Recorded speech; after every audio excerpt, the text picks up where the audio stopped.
चक्रवर्ती पट्टराणी सईबाई राणी साहेब बाळणपणाचा आजार जडला, अंथरुणाला खिळून होत्या.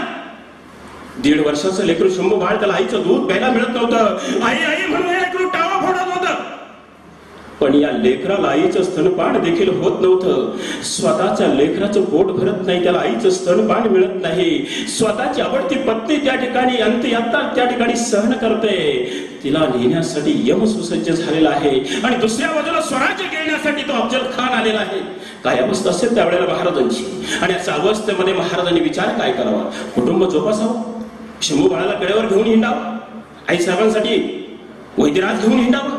नाही, महाराजांनी यातलं कुठलंही काम केलेलं नाही.